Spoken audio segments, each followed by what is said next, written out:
Baik, Assalamualaikum warahmatullahi taala wabarakatuh. Waalaikumsalam warahmatullahi wabarakatuh. Raditu billahi rabba wa bil islami dina wa bi Muhammadin nabiyya wa rasula. Rabbi zidni ilma warzuqni fahma. Baik, untuk mengawali sebelum Mbak Vina nanti presentasi, Ustadz akan menerangkan tentang apa yang Mbak Neneng kemarin presentasikan, yaitu tentang etika bisnis.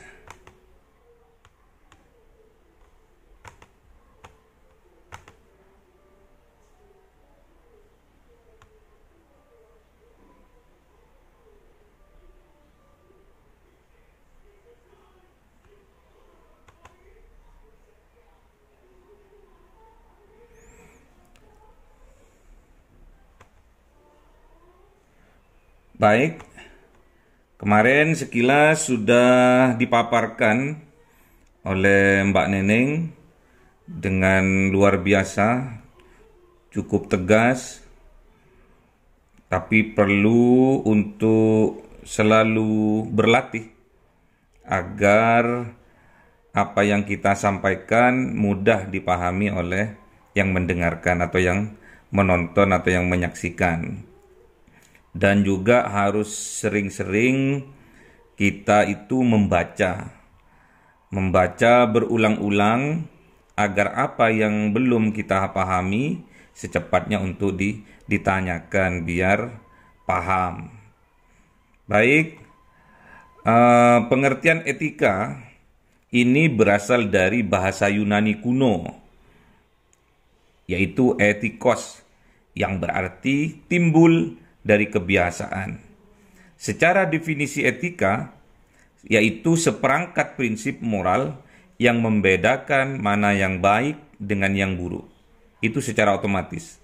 Etika adalah bidang ilmu yang bersifat normatif karena ia berperan menentukan apa yang harus dilakukan atau tidak boleh dilakukan oleh seseorang individu maupun perusahaan.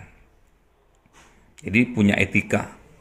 Etika seseorang itu dilahirkan dari kebiasaan.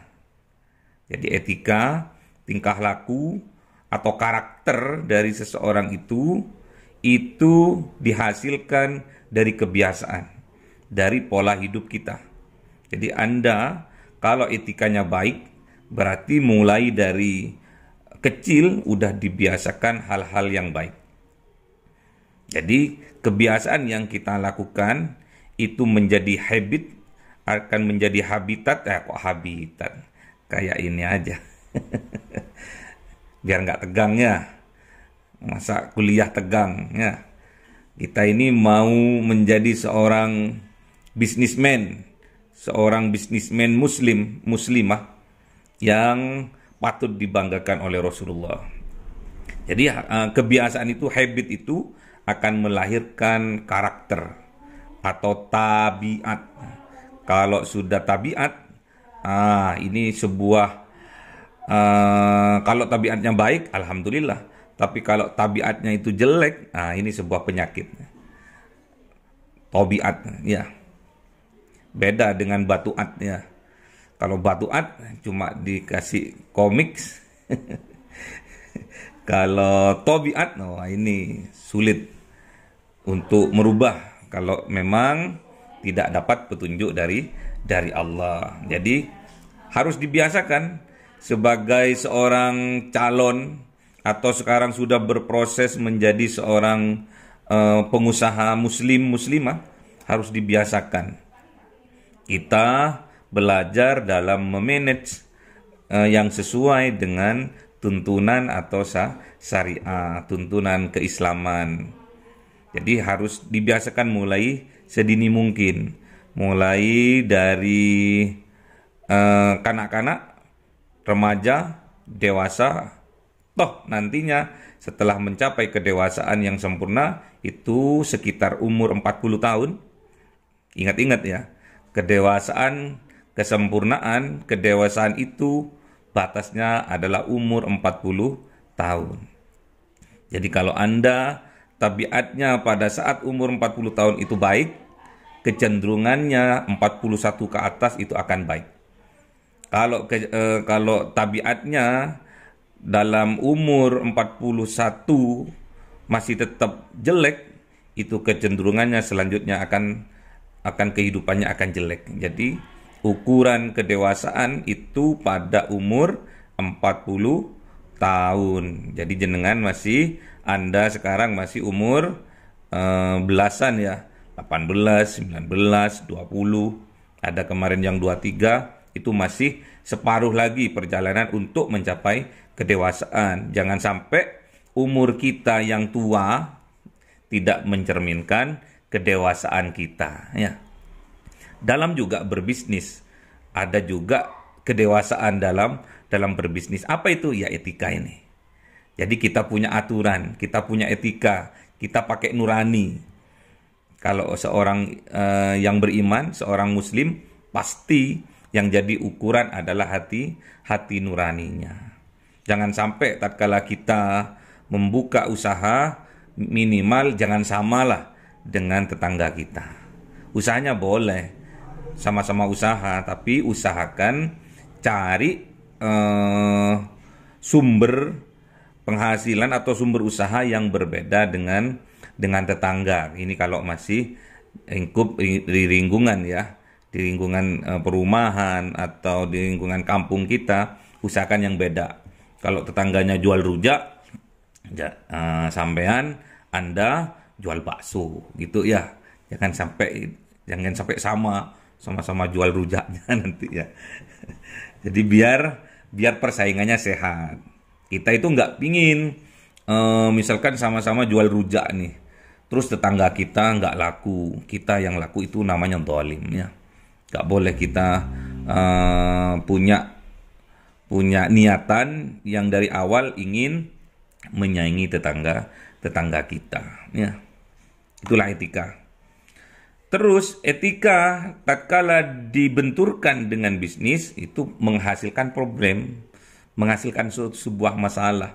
Dalam realitasnya, bisnis baik sebagai aktivitas maupun sebagai entitas telah ada dalam sistem dan struktur yang sudah baku, sudah ada aturannya masing-masing. Kalau berbisnis, kalau kita punya usaha, kalau kita punya perusahaan, pasti perusahaan itu punya aturan-aturan baku yang sudah ditetapkan, ADART-nya ya. Bisnis berjalan sebagai aktivitas manusia untuk mencari keuntungan. Itu ya, kalau bisnis perlu digarisbawahi bahwa aktivitas manusia untuk mencari keuntungan dan memenuhi kebutuhan hidupnya. Jadi dengan berbisnis itu, satu, niatnya itu kalau bisnis murni adalah mencari keuntungan. Kedua, untuk memenuhi kebutuhan hidupnya, untuk menyambung hidup ya. Sementara itu, etika dipahami sebagai sebuah disiplin ilmu yang mandiri dan posisinya terpisah dari bisnis. Ini antara hati nurani tadi dengan aturan baku yang ada di sebuah perusahaan, atau Anda besok punya usaha pasti berupa home industry atau berupa minimal misalkan warung atau toko, pasti punya aturan-aturan, misalkan harga jual ya. Harga jual, makanya minimal nggak sama lah jenis usahanya dengan tetangga. Kalau toh sama, kita harus punya etika. Jangan kita orientasinya untung aja. Oh nggak apa-apa wis, tak jual murah biar nanti banyak pelanggan yang membeli ke tokoku misalkan. Akhirnya tetangganya nggak laku-laku. Akhirnya tetangganya gulung tikar. Setelah tetangganya gulung tikar, Anda naikkan harganya misalkan. Itu nanti masuk ke monopoli ya. Terus bisnis etika dan problematikanya. Satu, ini banyak yang sering terjadi prasangka-prasangka yang ada di masyarakat. Satu, itu adanya kesangsian tentang ide dari etika bisnis. Sering dibenturkan. Yang kedua, kegiatan bisnis atau sebuah perusahaan dalam perilakunya nampak sudah demikian kuat terikat dengan struktur dan sistem yang kompleks. Jadi nggak bisa aturan yang sudah baku tadi, yang Ustadz sampaikan tadi, tidak bisa diklopkan dengan etika yang sudah ada di masyarakat. Juga ada prasangka bahwa dunia bisnis akan semakin dipersepsi oleh kepentingan dan akan semakin kuat pula dipengaruhi oleh kepuasan dan tindakan perusahaan tersebut. Ini yang terjadi di dalam masyarakat. Terus ada juga di dalam masyarakat itu ada mitos ya. Mitos itu jangan identik dengan ini ya, klinik ya. Jangan identik juga dengan yang gaib-gaib, apa itu kemarin itu pesugihan, tuyul. Beda ya. Jadi walaupun di masyarakat itu sudah menjadi kepercayaan tersendiri bagi sebuah golongan tertentu. Ada mitos bisnis yang amoral ya, yang kurang baik ya. Yang pertama, bisnis adalah sebuah bentuk persaingan yang mengutamakan kepentingan pribadi. Wah, itu nggak boleh. Walaupun kita ini makhluk pribadi ya, tapi kita makhluk individu atau makhluk pribadi, tapi kita juga makhluk sosial yang sama-sama juga menjaga hubungan sosial dengan manusia lainnya. Yang mana upaya untuk menang dan menghalalkan berbagai macam cara. Ini mitos ya. Kalau aku nggak curang misalkan, aku nggak untung, itu mitos ya yang harus kita buang jauh-jauh ya. Kalau aku nggak curang, nggak mencuri, aku akan kalah saing, itu nggak boleh ya. Walaupun harganya dimurahkan, tapi timbangannya dikurangi, itu juga nggak boleh. Dua, kegiatan bisnis itu dijalankan secara pantas atau tidak pantas menurut kaidah moral, melainkan berdasarkan aturan dan kebiasaan yang dipraktikkan dalam dunia bisnis. Jadi nggak peduli sudah aturannya di masyarakat seperti apa, budayanya di masyarakat itu seperti apa, namun kalau itu sudah menjadi aturan atau kebiasaan dalam perusahaan atau dalam keluarga kita, nah itu yang didahulukan biasanya oleh seseorang yang tidak memegang manajemen bisnis syariah. Yang ketiga, orang yang masih memperhatikan etika dan moral akan kalah. Wah, ini mitos-mitos yang harus dibuang jauh-jauh ya. Kalau kita masih pakai etika, masih pakai hati, masih pakai moral, menjaga perasaannya orang lain, menjaga perasaannya tetangga yang juga punya usaha, kalah kita, rugi kita, dan akhirnya kita akan tersingkir. Nah, itu nggak boleh. Sama halnya kita berinfak sedekah. Padahal infak sedekah itu menyuburkan harta kita. Tapi secara logika, tatkala kita berinfak sedekah itu akan mengurangi harta kita. Sama seperti itu. Kalau kita nggak punya iman, kalau kita nggak punya etika dalam berbisnis, apalagi punya mitos-mitos bisnis yang amoral, yang jeleknya, yang nggak bermoral, itu akan merugikan kita nantinya. Harus kita buang jauh-jauh ya. Jadi kita kalau bisnis jujur-jujuran, nanti kalah kita. Kalau kita nggak ada tipu-tipunya, malah kita rugi nanti, malah kita akan bangkrut nanti. Itu nggak boleh. Kita punya Tuhan, beda dengan orang yang memang nggak percaya tentang adanya Tuhan. Inilah keimanan kita ya. Sama seperti contoh yang Ustadz sampaikan tadi, masalah infak. Kalau kita mengeluarkan infak, yang jelas harta kita akan berkurang, secara logikanya seperti itu. Tapi kita mempunyai iman yang percaya dengan kekuatan Tuhan. Tak kala kita berinfak sedekah, minim Allah akan menggantinya dengan 10 kali lipat semisalnya. Ya, ada juga yang 700 kali lipat. Ada yang juga tidak terbatas kalau kita berinfak sedekahnya dengan menggunakan cinta, dengan menggunakan keikhlasan hati yang mengharap ridho dari Allahu Rabbi. Ya.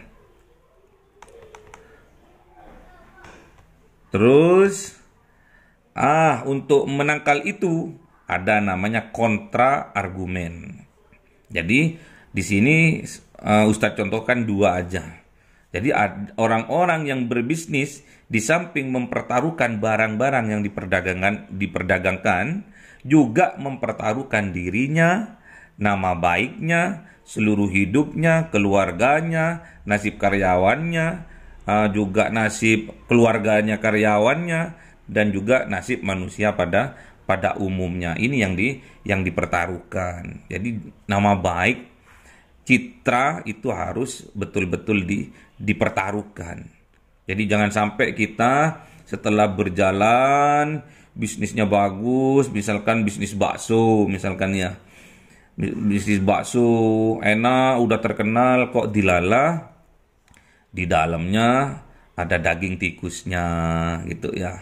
Kok dilala di dalamnya ada daging anjingnya, atau yang umum sekarang ada daging babinya, minimal pakai minyak babi misalkan. Nah, itu jangan sampai hal itu terjadi. Jadi kita harus jujur ya. Sifat dari 4 sifat Rasulullah Kanjeng Nabi Muhammad itu harus betul-betul kita pegang dalam kita berbisnis ya. Jangan sampai kita ada tipu-tipu, ada gharar, ketidakjelasan, ada riba di dalamnya. Kita harus hindari itu semua ya. Jangan sampai kita itu nanti setelah ketahuan kita curang, kita berbuat dolim dalam perdagangan kita, terus ada tipu-tipu, katanya daging sapi, ternyata daging babi, itu akan menghancurkan nama baik kita, diri kita, keluarga kita, karyawan kita, semuanya akan hancur. Jangan sampai itu terjadi ya. Harus betul-betul kita sebagai seorang pembisnis, sebagai seorang pengusaha harus betul-betul menjaga, harus pertaruhkan iman kita. Jangan sampai kita dikalahkan oleh hawa nafsu, ingin cepat kaya mendadak, OKB, orang kaya baru. Jangan sampai itu terjadi. Kasihan karyawan-karyawan kita, kasihan keluarga kita nantinya, masa depannya, nasibnya seperti apa, anak-anak kita seperti apa, terus juga karyawan kita, keluarganya juga, anak-anaknya juga, orang tuanya juga yang dia tanggung akan mendapatkan efek dari perbuatan yang kita lakukan.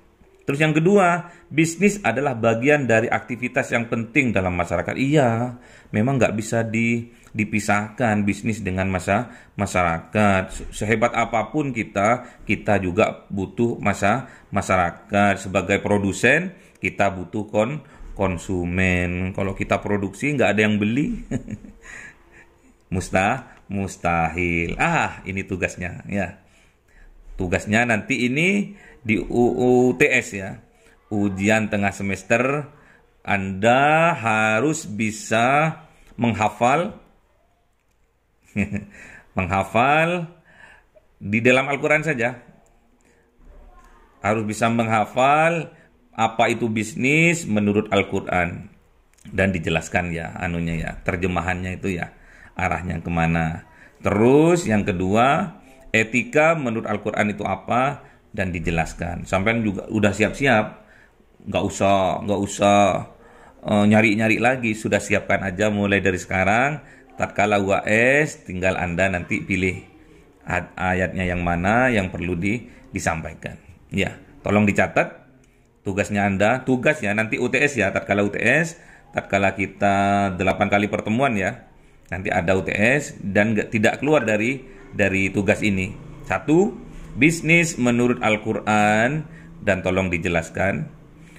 Etika menurut Al-Quran dan tolong dijelaskan ya. Ini tugas nanti UTS. Nanti tatkala sampean UTS, nanti nggak usah nyari-nyari lagi, nggak usah bingung-bingung lagi. Langsung aja copy paste dari apa yang sampean kerjakan mulai dari sekarang. Baik, ada pertanyaan tentang etika bisnis syariah. Jadi etika itu berkaitan dengan hati. Hati itu tempatnya iman ya. Jadi seorang pembisnis, apalagi pengusaha atau pembisnis muslim muslimah, harus mempunyai etika bisnis yang disandarkan pada nilai-nilai keislaman, yaitu syariah Islam ya. Harus itu mencerminkan keimanan kita itu. Kita harus pertaruhkan bisnis kita dengan keimanan kita. Kita pasti sukses kalau kita mengikuti kanjeng Nabi Muhammad ya. Kita pasti sukses kalau kita taat kepada kanjeng Nabi Muhammad. Pokoknya semua kita harus ittiba dari kanjeng Nabi Muhammad, karena semua wahyu itu diturunkan kepada kanjeng Nabi Muhammad.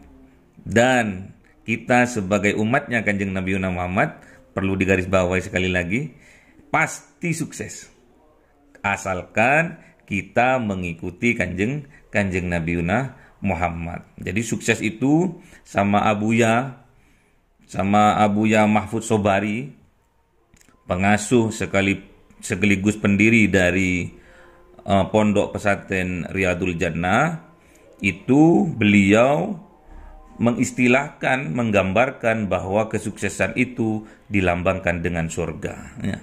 Makanya hadisnya kanjeng Nabi yang populer itu, kullu ummati yadkhulunal jannah. Jadi setiap umatnya kanjeng Nabi pasti akan masuk surga, pasti sukses dunianya juga sukses akhiratnya. Illa man aba, kecuali yang tidak mau sukses. Nanya sahabat, man ya'ba ya Rasulullah, siapa yang nggak mau sukses itu? Siapa yang nggak mau masuk surga itu? Jawab Rasulullah, man ata'ani dakhalal jannah.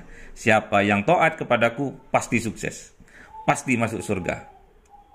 Man asoni faqad abah. Siapa yang ingkar kepadaku, tidak mau kepadaku, faqad abah, maka ia betul-betul tidak mau sukses atau tidak mau masuk surga. Baik, kita lanjutkan untuk presentasi selanjutnya oleh Mbak Vina.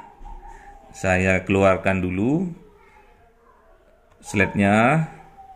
Nanti akan dilanjutkan oleh Mbak Vina tentang kepemimpinan bisnis syariah.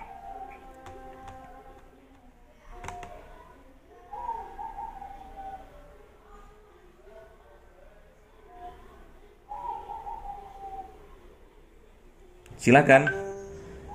Mbak Vina ya, kemarin ya. Mbak Vina atau Mbak Leni? Yang presentasi siapa? Tunggu sebentar. Oh, baik. Mbak Vina berarti ya. Monggo.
Assalamualaikum warahmatullahi wabarakatuh.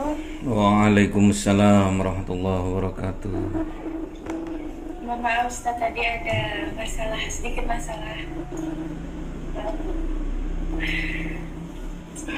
Baik, dalam studi manajemen bisnis syariah, saya akan membahas tentang kepemimpinan bisnis syariah.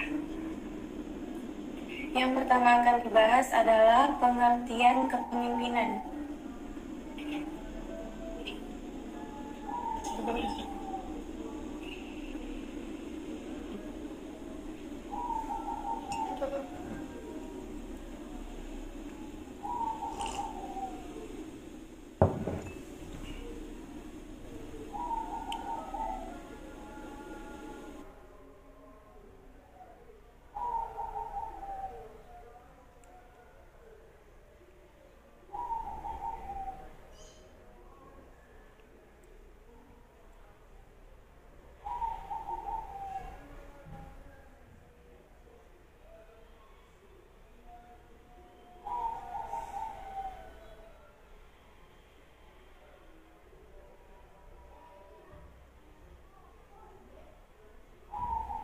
Dan kepemimpinan.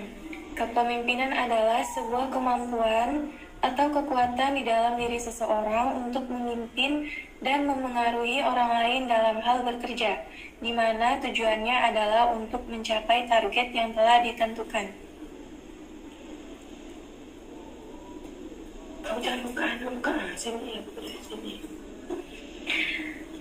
Dan berikut kriteria kepemimpinan.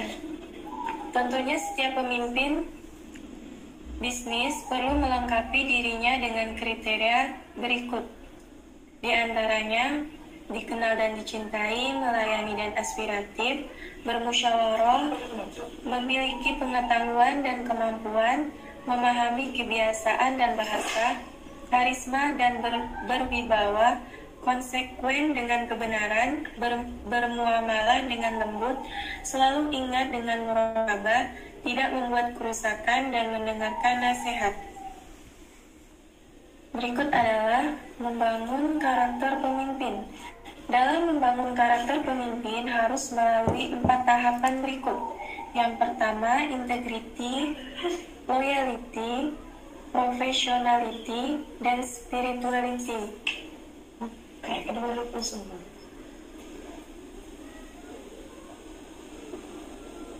Selanjutnya, membangun kredibilitas dan kapabilitas.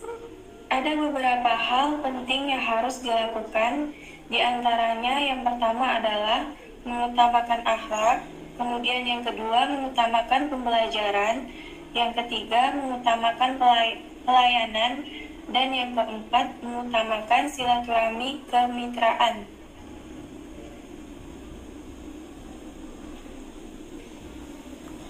Selanjutnya saya akan membahas ruang lingkup kepemimpinan.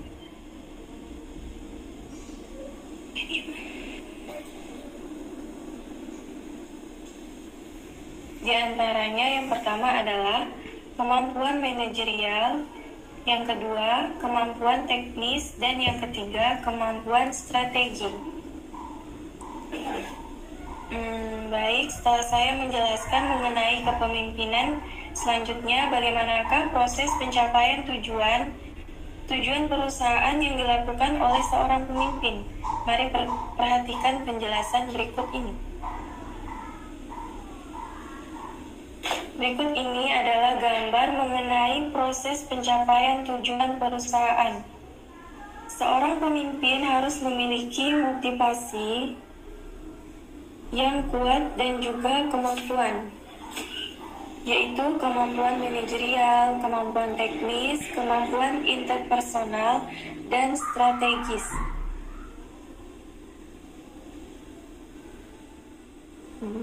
Dan kesimpulannya, dengan adanya motivasi yang kuat dapat mendorong kemampuan tersebut sehingga dapat mencapai tujuan perusahaan.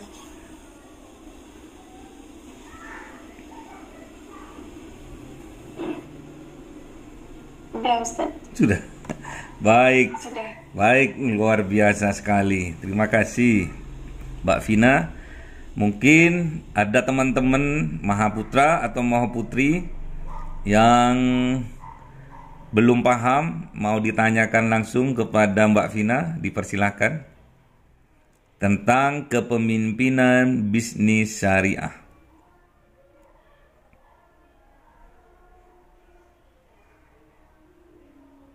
Dipersilakan.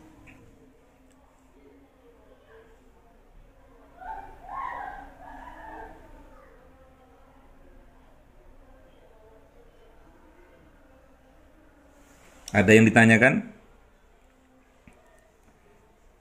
Tadi disebutkan ada 12 kriteria. Kalau kita ingin... Ustaz, Ustaz belum dihidupkan. Oh, belum. Oh, nggih, maaf. Dipersilakan untuk Mahaputra atau Mahaputri yang menginginkan penjelasan lebih lanjut apabila ada yang kurang jelas atau tidak paham tentang apa itu kepemimpinan bisnis syariah. Yang sangat menarik tadi bahwa ada 12 kriteria agar kita menjadi seorang pemimpin. Ada 12 kriteria, ada dikenal dan dicintai. Ya, betul gitu ya, Mbak Vina? Iya, Ustaz. Dikenal dan dicintai ya. Ya. Baik. Gimana caranya supaya kita itu dikenal dan dicintai, Mbak Vina?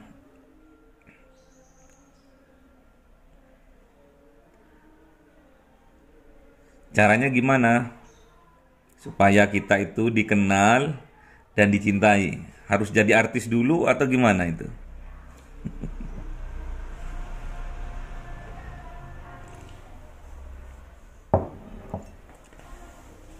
Silakan Mbak Vina.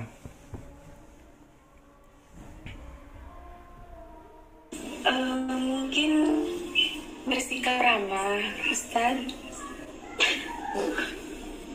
Gimana? Bersikap ramah Sama siapa? sama semua orang. Sama semua orang, subhanallah. Terus apa lagi?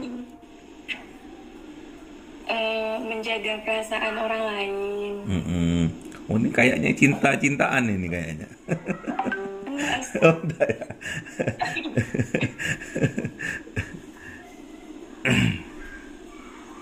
Supaya terkenal, gimana caranya supaya terkenal?